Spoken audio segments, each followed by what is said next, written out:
So, hey everyone, Bob Shallow, and so I am a graduate of the University of Florida with in the hospitality program, and so I did a lot of other stuff while I was here. So I'm excited to be back. As Dr. Fu said, I can't say no to her. So yes, I am a adjunct professor. I teach in the grad program as well as the undergrad online. My full-time job is I'm the senior vice president for Diversified Restaurant Group. We're the largest franchisee of Taco Bell by volume. We also own other restaurants concepts as well, and so I'm a restaurant guy.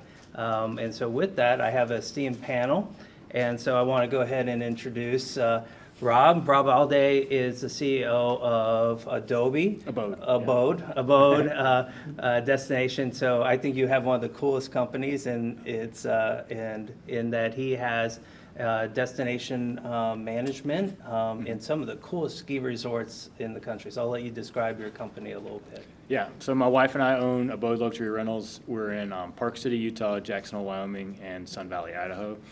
And we've been doing it for about 15 years, and basically we manage second homes for the owners that are absentee owners, and then we market and rent them when they're not there and take care of them year round. And then, when the guest comes in, we service the guest side of it, with that hospitality aspect. That's a huge part of our business. And so that's where that comes in, and take care of the guest pre-stay while they're there, provide concierge service. It's really high touch and high end to try to create a great experience they want to come back to. So really bringing the 5-star luxury hotel experience into the private home. So it's, private chef service, in-room massage, all that sort of thing to the home. So. Yep. Well, I know we've talked a lot about the change in that industry. I used to own a home on the mountain and had it rented out to help pay for it. But now it's completely changed in the last 10 years with Airbnb or different management programs, or just people buying up all the properties on the mountain. So it'd be interesting questions to ask about how that evolved. Yeah. So Andrea Malati, and so CEO of True North of Hospitality. So I'll let you explain a little bit what we about do. yourself. Yeah. So my background is in luxury hotels, then spent 18 years with Hard Rock, where I happened to meet Jay, who's responsible for me being here, so blame him, don't blame me. And after being with Hard Rock in charge of the hotel and the franchise casino vertical, I spent some time with Graduate Hotels, which some of you I heard that know, and then recently opened my own consulting and advisory company. So a lot of time spent in the hospitality industry, a lot of time spent on the luxury side, on the lifestyle, also on the gaming side, the operations and everything that goes around it. And then we have Andy Marcus, so Senior Vice President of Legal and associate or Deputy General Counsel Yes. for Marriott Destination Worldwide. Marriott Vacations Worldwide. Marriott? Okay. Yes. Our company is formerly part of Marriott International. We spun off in 2011 and actually became our own kind of separate, independent, publicly traded company. But we are basically a vacation ownership and exchange company. So we've got the long-term license, exclusive license with Marriott to do timeshare worldwide under the Marriott, Westin, Sheraton brands. We've also got a license for the Ritz-Carlton brand. We, interestingly enough, through some acquisitions, we also now are the exclusive licensee for the Hyatt Vacation Club from Hyatt and all of Hyatt's timeshare properties. And if you follow anything about the vacation ownership industry, we also own a company called Interval International, which is one of two of major timeshare exchange and membership organizations. So we've got a whole bunch of stuff that we do. Yep. So with that, we're going to talk about career paths, or how do you get to this point. And I'll tell you, it's going to be a little convoluted of how we all ended up in the chairs we're currently sitting. But we're going to talk a little bit about like how we got where we were, and then, but more importantly, like how do you start? Like how do you, like if you're right now in school, it's like, and you're just like, wait, that's sort of cool. I would love to be, doing that or having my own company. Like, what do you do, or how do you start thinking about it, or how do you progress? So with that, I want to talk just a little bit, just tee up a little bit, how we got here.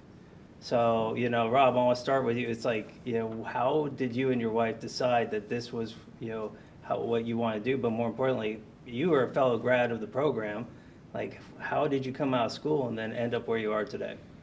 Well, it wasn't intentional. So sort of like the last panel, you don't know. You're sitting here in Gainesville, and it seems like some people got it figured out, but I think Scott said it, they don't. They're lying to everybody and themselves. But so I graduated and moved out to Park City pretty much after graduation, and bought a property and started renting it out, kind of on the side. My main job was I was in real estate. Did that for a few years, and the real estate market took a dive in 07, 08, and had this property, didn't like, who was managing it and how that relationship was going. And it was sort of there was some adversity there, and so there saw opportunity to, how about I just start managing myself? And at the same time, there was, in that recession, there were people that wanted to rent their property out to make some extra money on the side, help pay for their house so that, they could afford to keep it. And so it really, kind of took off. We went from me managing and my wife just managing one property to 10 pretty quick. And so the thing I would say is keep your eyes open for opportunity, because you never know when it's going to happen. I had this experience, that I had in Gainesville for business and travel and tourism, that sort of thing. And then it came together by working hard and constantly keeping your eyes open for the opportunity. Yeah. So you almost fell into it. Yeah. It was like you had a piece of property. Yeah. It's like, I got to manage this. Yeah. And then it's like, I might as well, did someone ask you, hey, would you manage ours? Or, Yeah, and it was actually, I was skiing with a friend one day, and she's like, hey, I got 2 over here, can you manage that? And then another friend, same sort of thing, they were like, yeah, we need some help. And so it just sort of happened organically. But if I would have just been like, no, I don't have time for that, then it would have never happened. yeah. Yeah. No, it's funny because I had a student last year with a business plan very similar, wanting to do vacation rental management. And I was like, I know somebody you should talk to. Exactly. All right. And so, Andrea, how did you came out of school? You actually went to school in Italy. In Italy, which, by yes. the way, is really cool to us. And so, You got great colleges here, actually. But no, I had a head start because my father managed the hotel, a famous hotel in Rome, Italy, and so I was basically born and raised within a luxurious hotel. And sure enough, when I went to the University La Sapienza in Rome, I studied biology. Great choice. My father looked at me and said, "Really?" And because I wanted to see something else, and I think it's a common theme here, being open to see what you would like or you would dislike. I always loved the idea of being in an environment where you host people. It comes natural to me, came natural to the people I was surrounded by, but also I wanted to see something else. From biology, I went to banking, and there as well didn't do extremely well and decided to drop out of college, big mistake. And I moved actually to England and started working with Intercontinental in hotels, and found it really like something that I absolutely loved. One of the things that I started really getting extremely excited about is how unique the hospitality industry can be, because there are so many different paths that you can take within one industry that are pretty amazing. You can be a designer, you can be a builder, you can be a seller, you can be a marketer, creative, all of the above. And the idea was that you can be exposed to all of it throughout the beginning of your career, and then decide which path you're going to take. So little did I know that I would find myself in the United States with Hard Rock for 18 years and other companies. So extremely happy with that particular path. awesome. And Andy, attorney by trade, but what was your undergrad before you went to law school? Yeah, I was a political science major. I went to college in upstate New York, in Binghamton, New York, having grown up in the New York area. And I thought maybe I'll go to law school, and then maybe some of you guys are feeling this, depending upon where you are in your college career. But by the time it came time for me to graduate, I was thinking 3 more years of school, there's no way I'm going to do that. And so I had an opportunity to move to Ohio when I got out of school to work. I didn't know what I was doing. I didn't know where I was going. I had an offer to go work for United Way raising money in Cleveland, Ohio. And it was a short-term gig. It was come work on one campaign. Maybe you'll meet people. Maybe you'll learn. I didn't have a better offer, so I said, sure. So I was in Ohio for a couple of months, did that, went in and out of companies talking about United Way and raising money and all those sorts of things.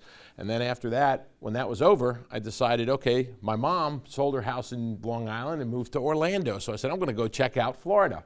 So I came down to Florida and I thought I'd find a job down here. And I had all kinds of interesting jobs.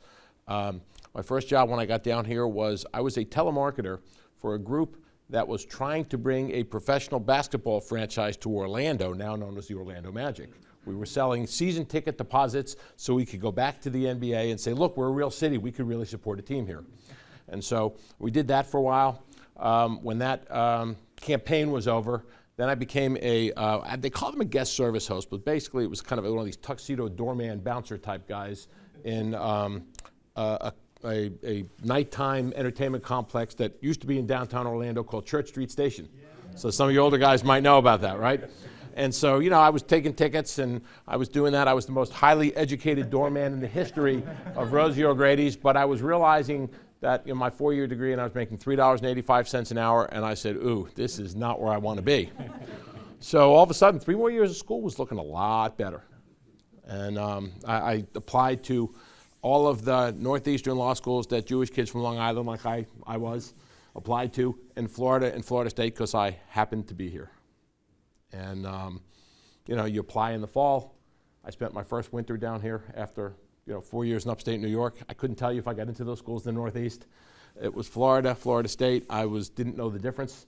And I figured I'm going to go visit them each and figure out which one feels better. And I came up here.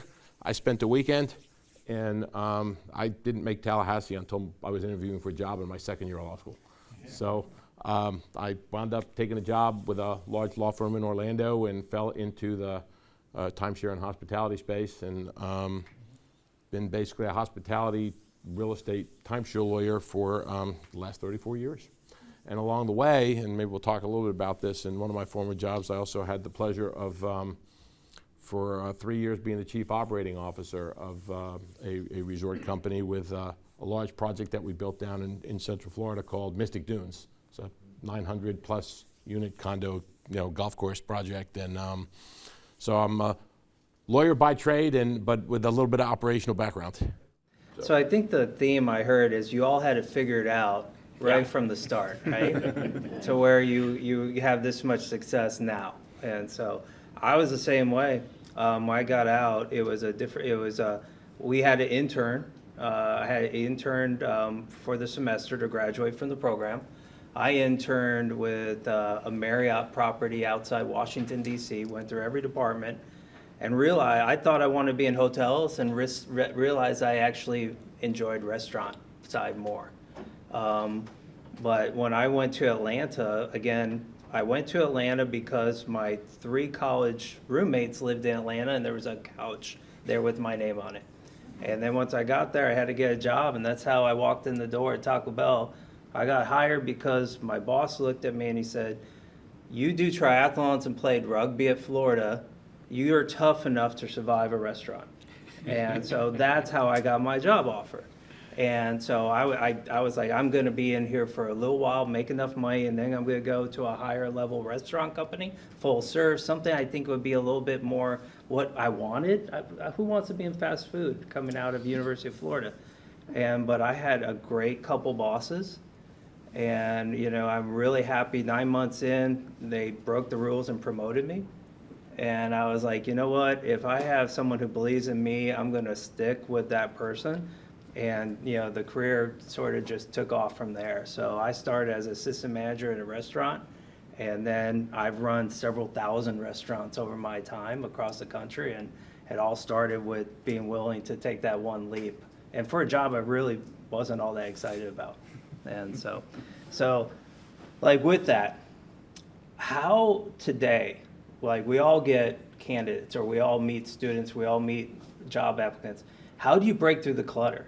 Like, how do you even like, get in the door? So I just wanted like some ideas of like, hey, networking, or how would you like make, yourself aware that, hey, I'm interested? So anybody have? You want to go first? Yeah, I think,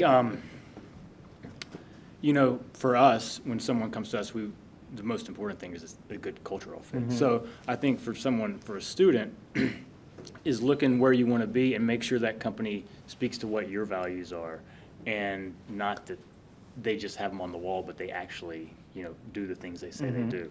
And that's an important thing to me, because you could go, it takes hard work to get out there. You got to, have a great resume and do all the certain things. But if it's not a good fit from the get-go, we were just talking about this earlier, that it's just not going to work at all. So I think because you want to be like you want to be there long-term. You want to be able to have somebody have your back and you have their back. And so that cultural alignment is a big thing. Okay, yep. There's a lot of great tools that you have now that probably we didn't have back in the days. I'm looking at you more than you, probably. Yeah. But the idea is that absolutely take a look at all of the different companies that are out there.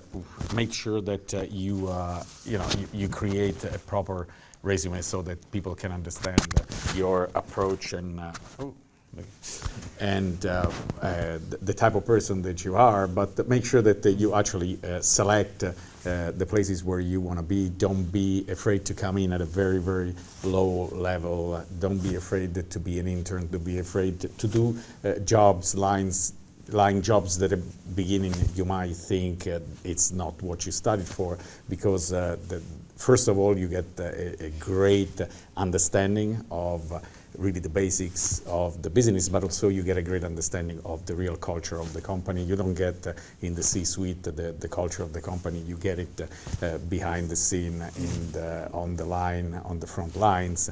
And I think once you get there, and I think your example is great, is you might actually find your way because you have a great boss, you have a great culture, and you start really liking what you're doing. Until you try it, you will never know if that's something that you enjoy. Yeah, I think I'll continue on that theme.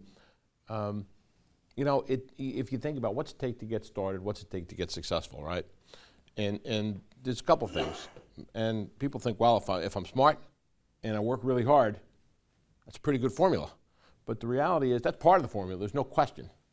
But there's a lot of really smart people that work really hard, and for one reason or another, it never quite works out, right? So. What else? Well, it takes a little bit of luck, and I'm going to be the first one to tell you, I think I'm a reasonably smart guy. I think I work reasonably hard. But I had some luck along the way. But the thing is that it takes more than good luck to be lucky, right? You got to put yourself in a position for good things to happen to you. And you don't really know what that is when you do it. It's kind of a, take care of today and tomorrow will take care of itself. You do the best thing you can today. You take every opportunity that you can. I think if you heard the last panel, they talked about, go outside of your comfort zone, try some new things. Bob said, he took a job he wasn't too excited about. You're going to be amazed at when you expose yourself to different things and take advantage of opportunities and interactions and relationships with people, how it's going to take you down a path that you never would have thought of, and the most insignificant by the way decision that you make winds up being a central tenet in your career. And then certainly that's been my experience. So, Well, it's anybody here ever do applying for an internship, or have anybody here ever done an internship? And so so I know several of us offer them. I had a USC student reach out to me last year and go, hey, listen, do you have any internships at your company? I'm like, I just joined this company a few months ago, but you know what? Let me see if I can create one for you. And so I actually created him an internship, and actually 20 hours of it was with our development company, where we go out and buy properties that we develop into restaurants. And the other 20 was with the restaurant operating company that I oversee. And I was like, well, I don't know what you're gonna do. I was like, here's what you're gonna do. You're gonna develop my new drink menu at my Taco Bell cantina down at Newport Beach. And I put it in charge, like I hired a college student to create my drink menu. And he actually did great. We grew our drink and beverage line. And so, I mean, it's like just, if you're afraid to call somebody, pick up the phone, email, call, and, what's the worst case scenario? No. So it's like, putting yourself out there with the risk. So I think internships, are a great way of building that resume. Also, I think, working through school. I'll give you a personal thing. It's a little different, but I worked through school as the manager of the hotel here. So 30 hours a week, I was the manager of the Wrights Union Hotel. I bought a Coke machine that I put in our fraternity house because there wasn't a working Coke machine in it, and so I made money that way. I mowed some lawns, and I was the kitchen manager of the fraternity house. And so it was like all that, each piece would teach you something. So it's like, if you're not working, volunteer. There's lots of organizations on campus. I remember there were some very cool things, like the Stephen C. O'Connell Center has advisory boards. The Wrights Union has advisory boards. There's different programs within the college to do to get those, because you want to stand out a little bit when you're interviewing for that job and there's 10 other applicants. What makes you special? So just any thoughts, like when you all review applications that come out, like, what jumps out at you? Definitely being involved is huge. Not only from the aspect of putting on your resume, but the people you meet really is one of the big things. Seeing if people have been involved in extracurriculars and that sort of thing, as well as have they started at a position and then worked their way up, or do they just bounce around job to job, sort of thing. Job So hoppers. so have they started at a position in a company? Because in our company, I'd say 3 out of our top 5 managers started at the bottom. And then you see their skill set and you can say, oh no, you can go this path, and you give them a path, as opposed to somebody that just comes in and starts in a certain area and they're more pigeonholed, Yeah. One of the things that I look at, did you start and finish what you promised you would do? So it's important that you show that you have a certain level of loyalty, and when you start an internship, you finish the internship. When you start a job, you don't leave after 3 days. And that's something that, the job hopper is something that ends up being a red flag, because what tells me that you're not going to do exactly the same thing with the company that I'm part of. Companies that are serious about the team members that they bring in, they put a lot in training them, in developing them, in nurturing, in bringing them as part of the culture. And you want to invest in somebody that shows that they deserve that investment, and they are people that actually stick around for a while. When I look at resumes, be truthful and be honest, because I'll tell you something, bullshit jumps off the page when you see this stuff.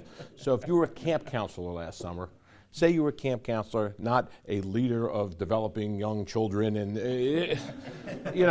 it's clear. And coming out of school, you're really fortunate, it's a lot easier in a lot of ways than if I were to go now to try to find a new position in my resume, because they're looking for a certain type of experience. And most kids coming out of school, there's a handful that have something really unique, but you're hiring for someone who's got potential coming out of school. I mean, obviously, if you're looking for an entry-level accountant, you want somebody who's got an accounting background, right? But what we're really looking for is a fit. You're looking for somebody who's demonstrated some leadership. You're looking for somebody who is not making, making stuff up on the resume. And when you're interviewing them, you're looking for somebody who you want to work with, who you feel like you can teach something to. Because at the end of the day, the young people in any organization who are successful, it's the ones that the senior people in the organization like working with.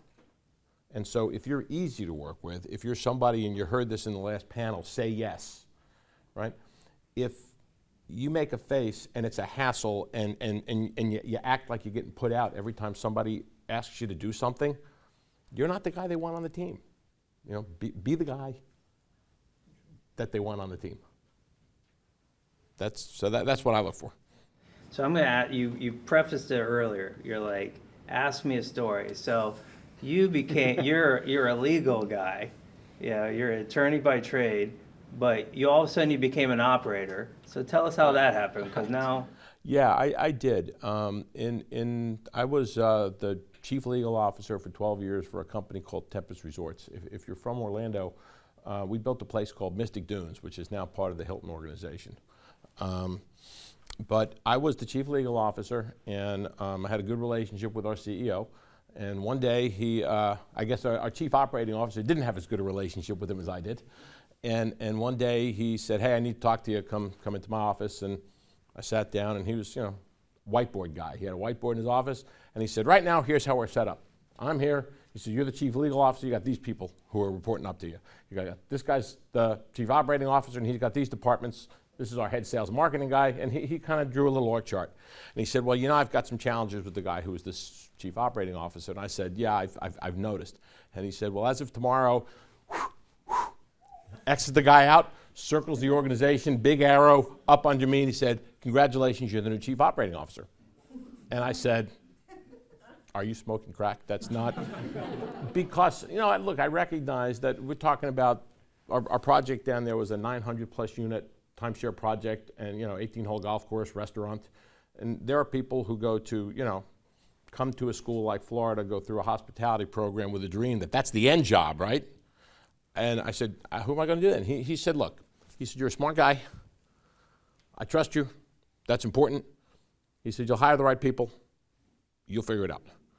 It was, I was clearly horribly unqualified for it, as probably I was for just about every job that I've ever had, except maybe the doorman one at Rosie O'Grady's. And, but you do it. And again, that's one of those things where you put yourself in a position to get lucky. You build a good relationship with the people around you, and opportunities come your way. You're smart, you work hard, don't be afraid to take it. So It reminds me a little bit how I became a brand leader one time and didn't realize I was a brand leader until I was in a room with others and they were all brand leaders. I'm go, why am I in this room? They're like, "Bob, you're the brand leader of Manhattan." And I was like, what? When did that happen? And I was like, totally flabbergasted that they actually put me in charge of anything. And so, but how about once you're in an organization? What do you do when you're in an organization to start moving up or take on more responsibility? What about that? Andy touched on it. It's being the don't say it's not my job person. Like my job titles or my job says I'm supposed to do X, Y, and Z, and that's A, B, and C. No, take that. Take it. Say, like they talked about earlier, say yes and keep doing that. Work hard. Get your hands dirty. Be willing to put yourself out there, I think, is the biggest thing, because that's the biggest red flag when you hire somebody. And then, however long it is, even if it's a year into the job, and they're like, "That's not my job," you're like, "Oh, well, aren't you special?" It just kind of makes you, you see that person is probably not ready for growth. No, there's an element that I've seen repeated throughout my career and career of others, which is the emotional bank account, which you've heard a lot about. Somebody else, I think, has used a different way of describing "don't be a jerk." But the idea is that you are going to build that emotional bank account with everyone around you. And it's not just your boss or bosses or peers or people that might be under you from a hierarchical standpoint. It's incredibly important to have that empathy. It's incredibly important to always have that positive energy, to have that approach of, okay, you want me to do something, I'll do it, even if it's a little bit above and beyond my current skill set. That pays off all the time. Especially hospitality industry, but I would say most industries, you will cross paths with people continuously. And the idea is that people will remember more than anything the attitude and the way you made them feel. And if you were the person that came with the problem without the solution, if you were the person that when was asked to help, say, no, I can't do it, and everything, they will remember that more than the skill set that you bring or your technical abilities, and ultimately they will make a decision of bring you in a higher position based a lot on that. And as you heard, sometimes you will give responsibility to somebody that might not have all of the technical skills, but you know you can trust the person and they'll make it happen. So incredibly important for me. Yeah, I think that there's a theme or there's a saying. It's like they may not always remember something, but they remember how you made them feel. And so I think that really comes across like that. It's like, it's like, how did they make me feel, or was I appreciated, and so forth. So, Andy, anything? Yeah, I was going to say, look, as complex as business can be, it's really very simple. It's the golden rule, right? Treat others the way you want to be treated. Because you spend, I tell my team this, that, I'm married now 31 years. And I dated my wife for a couple of years before we got married. And you spend a lot of time picking your spouse, right? But the reality is, I spend 4 hours a day with her, whether I want to or not. We get up in the morning, I see her for a half hour, we go off to work, we come home, 3 hours a night, we have dinner, watch TV, go to sleep. I go to the office, I spend 8, 9, 10 hours a day with these people. I spend a lot more time with people at the office than I do with my wife. And, life's too short to not enjoy the people that you're around. You don't have to necessarily love everything about your job. There's a reason they call it work, right? Everyone I know who loves their job, you stop paying them, they stop showing up, right? So so you don't have to necessarily love it, but you got to at least not mind it. You got to enjoy the people that you're with. And so, you're not going to have great chemistry with everybody, and you can't be somebody who you aren't, but you should at least be cognizant of the fact that work is a place where you're going to build personal relationships, not the one that get you in trouble with HR. But personal relationships where people want to be your mentor, where people want to collaborate with you, because work is a very collaborative thing. And, you want to be that person. So I think finding mentors is huge. After my, joining a company 2.5 years later, I did interview for a role at the headquarters when I was relocated from Atlanta out to California. And then I think my next 8 roles, I wasn't interviewed. It was, Bob, we want you to go do this. Bob, your next assignment is this.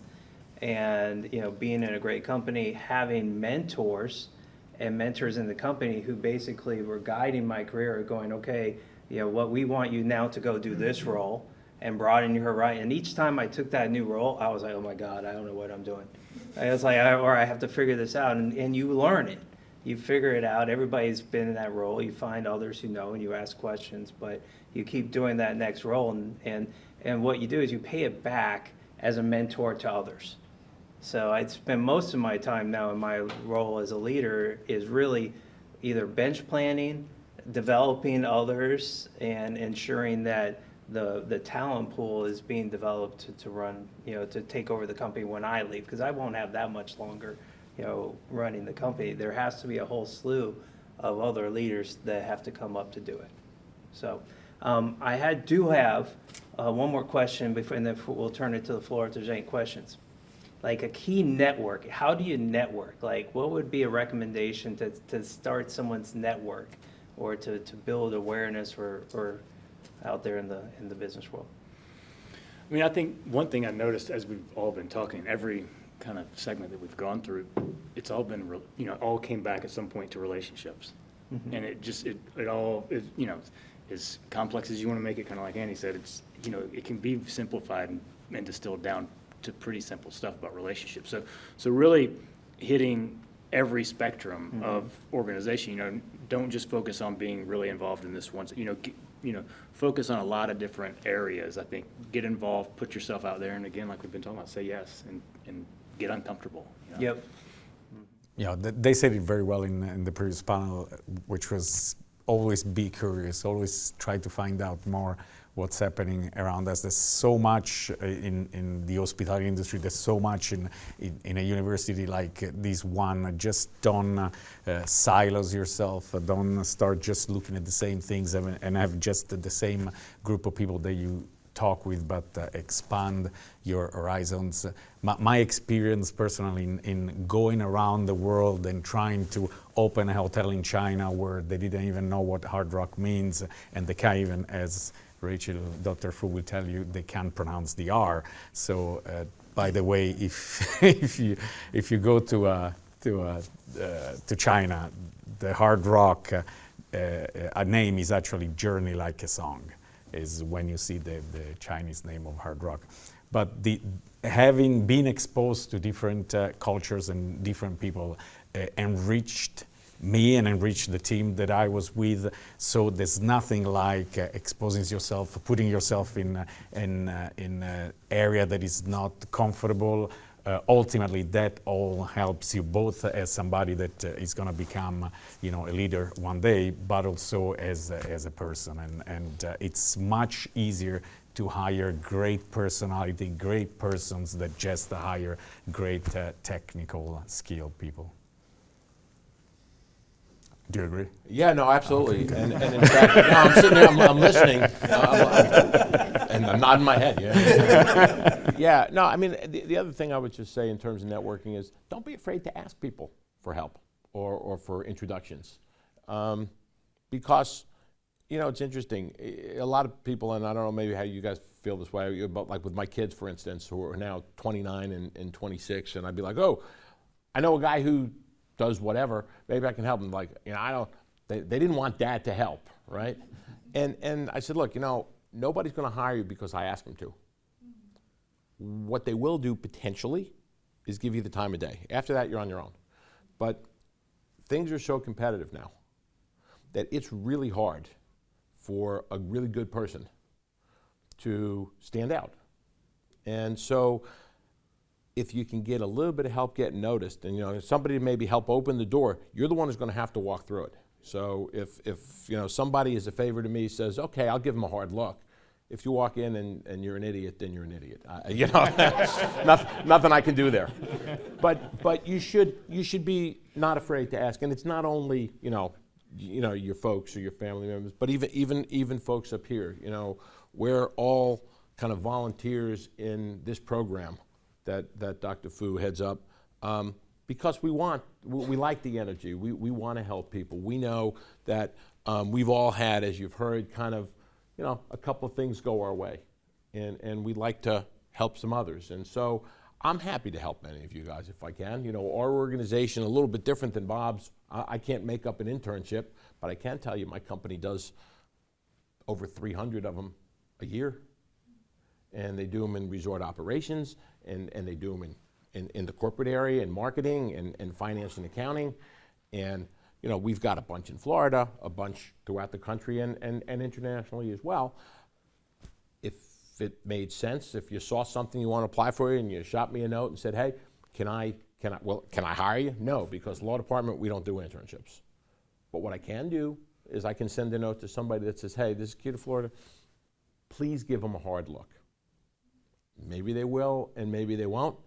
And for most people, if I send a note like that, it probably won't hurt you. Maybe one or two it might. but don't be afraid to ask. And one thing I'm going to add to that, don't be discouraged by somebody who says no. We all got said, I don't know, I got said no a few times. We all got said no. It's absolutely part of the game. It's not because you're a lesser person or it just at that time didn't work because of a number of circumstances, but you got to be prepared to just keep your chin up and try again. Relentless people are the ones that are going to get things done. So don't ever be discouraged. I mean, you can get upset at the time, but just move on. There's a lot of opportunities out there. Yeah, I think one of the greatest things we do, like any, it's like when I reach out and network within the Gator family, I just end all my messages with Go Gators. and I always get I don't not get a response. Even if I can't help you right now, go Gators is usually the response that comes back. And so just in the family of the university, I even answer that when it says University of Florida when I had a home phone, and I knew it was the student at the Alumni Center calling to ask for a donation, I still answered it. And I knew they were going to ask me for money. And I still answered it because it was a Gator student on the line calling me. And so if you're a Gator and you reach out to a Gator, they will take the call, they will take the LinkedIn message, they will at least respond and give you something. So it's like, that's just be aware that it does help, so. I'm going to pause there because I think we're almost out, or we're getting toward the end of the hour. Going to be conscious of that. But any questions or anything that I can send over to Andy to answer? And so, Edith, I see your hand in the back. Yes, I would love to ask you, what attracts you to the hospitality industry? What would you like these people to know about the hospitality industry? Why would you ever want to go into it? Do you have 2 hours? Yeah. I mean, it's human connection, really, is what it comes down to. It's those relationships and human connection. Is it glamorous? Is it an opportunity to travel? Is it so diverse? I mean, we're talking, I think, hotels and restaurants, are we not? And resorts, right? Yeah, as I said before, for me, the two elements that were absolutely unique is the traveling, the opportunity. And when I say traveling, is getting to know other cultures, other people, other places, people that think differently, and then being able to find all the things that we have in common, work as a team, build something together. That's something that is, I think, hospitality can offer better than anything else. And then those human connections in a lot of different paths.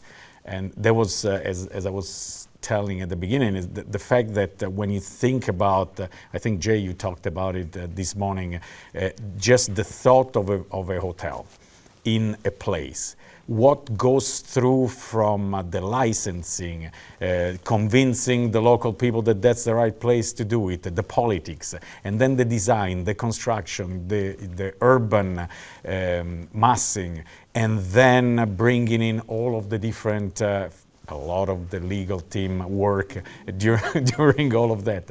Then bringing in all the operation people, training them after the construction.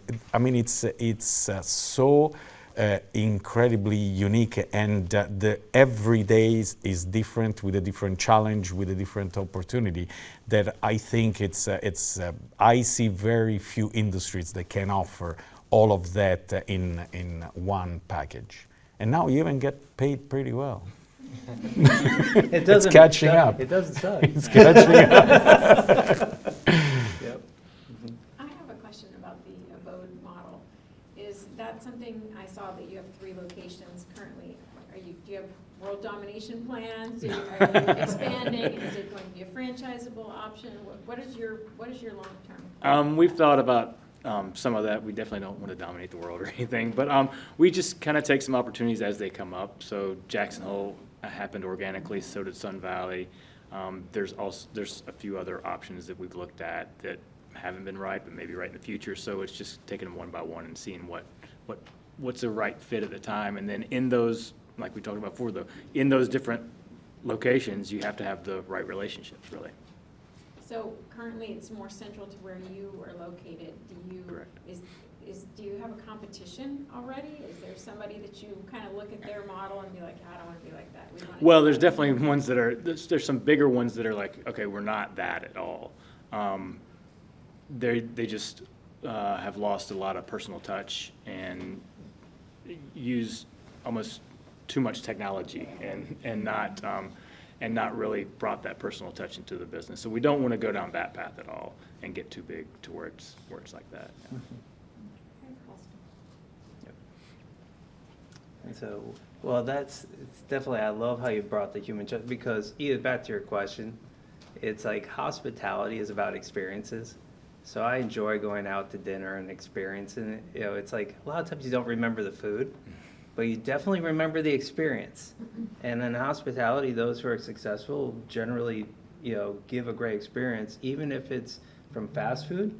That the team member, the cashier, who everybody wants to go back and see because they make them feel great, to I always go back to Ritz-Carlton, friends serving friends, to where I see them when I ask direction, I go, oh, crap, here it comes. And sure enough, I know they're going to walk me 100 yards and not, it's like, I know it's coming. So that whole gamut, I love it. Love the whole piece about it. And the last thing I'll leave with is getting to run a team, developing individuals from, a team member to where now they're running $1 million plus restaurant. They're able to buy a home that they never thought. I work with a lot of first generation immigrants into the country. A lot of them send money overseas. A lot of them are buying their first home, sending their kids to college. And I'll tell you what, it's very rewarding what you can do, especially in hospitality. We have the whole gamut of a socioeconomic working in the restaurants. And I've seen a lot of families change for the positive by working in our industry. So, yeah. Anything else? I know we're sort of toward the end. We're always willing to stay afterwards if there's any questions. So. I will ask the question Yep. for the viewers and Yep. the students now and in the future. So you talk about the importance of establishing relationship. That's very important. So would you give and share your wisdom about how you grow, how you sustain the relationships and also grow the relationships? Would you repeat the question to your microphone? in the So- Oh, okay. So how do you, so we create relationships because we're in hospitality, but how do you maintain and check in and keep those relationships and grow them over the future? So how do we do that? I think it kind of goes back to one of your points. How we do it is, when you started off, you took a job that you didn't really like, but you found out they had your back. And so you were willing to go the extra mile for them, and then that just sort of builds on, to your point, the box that you're Yeah. putting The things, emotional the bank emotional, account. your emotional bank account. You have to establish that, and so you're there for them, they're there for you, you're there for them. I mean, we've had employees do things that they should have got fired over, but we had those relationships to where we knew deep down they were a good person, they just made a bad choice. And so we can work through that, and so I think that's big. Yep. I'll just say, I personally have written some notes to myself even this week that I want to reach out to someone personally and tell them thank you. Or I have not touched base with someone in a period of time, and I'm going to randomly show up in their inbox or on their phone and so forth, just to say hi, thinking about you, or I just had this memory of something fun or previous. And I think that those touches, that's how I keep my network live, also just because I've built so many friendships over the years, so you just want to stay connected with those. And so make the time. For me, I just do a little bit every week. I have my to-do list that I always have in one of the to-do lists to reach out to somebody that I haven't reached out in a while. And for a while I didn't do it, and I regretted it, and I started doing it much more. And now I do it 100%. You might receive emails sometimes from people that you haven't talked in a while, and you just ignore because in your own AI, I don't really need this person now, no, just take the time at the very least to say, hey, thank you for reaching out. At the moment, I can't do anything for you, but I'll keep it in mind. Incredibly important to be able always to show that you are listening and you are attentive and empathic to everyone. I think that level of relationship will grow exponentially. Yeah, I think the one thing that I would say is this, when you're out there in business, I find there's kind of two kinds of people. There's the ones who, if you know them professionally and you know them personally, they are two completely different people. You just don't recognize one in the other context. And then there are others, which I put myself in the box, where, you guys and my boss, our CEO sees the same thing my kids see. I am what I am. And, that's worked for me. That's not a model that'll work for potentially others. But for me, I would say, how do you build relationships in your personal life, right? You've all got you got friends, right? You got family, you got people, and you gravitate towards the ones that there's some kind of chemistry with. There are others that are maybe not your closest friends, but they're people you can hang out with if they happen to be in the same bar you are, right? And it's the same thing kind of professionally. You reach out, social media, you reach out, you meet people, you run into them in a bar, you make a little bit of an effort, but it's really not materially different than what you do in your personal life. If you're successful if you feel like you're successful in terms of your personal relationships, I'm not necessarily talking about love life, but I'm just talking about friendships. Those are great skills, and they work in a business environment. Again, except for the stuff that gets you in trouble with HR. Be careful about that. So. Yeah. All right, well, thank you, everyone. Appreciate it.